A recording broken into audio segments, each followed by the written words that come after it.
this length. So that cat was 12 by 13 and some change. Well, it was 13 by 14. I don't know. Anyways, we should be able to get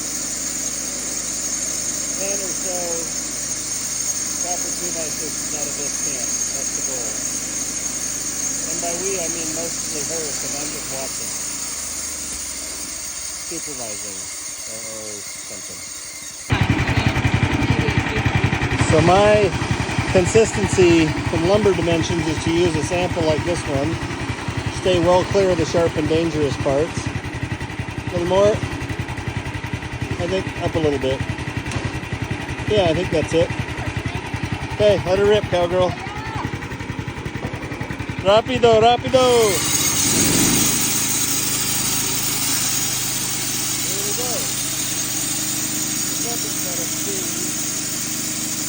more or less proper 2x6. Now we have some holes at this end of the log, but we are aware of the fact that most of the 2x6s we need aren't going to be 9 feet long, so, or 10, whatever this count is, I forget. So if we got to cut off a foot or two on some of them, it's no big deal. Or at least that's what I'm telling myself. I may be wrong. I may be crazy.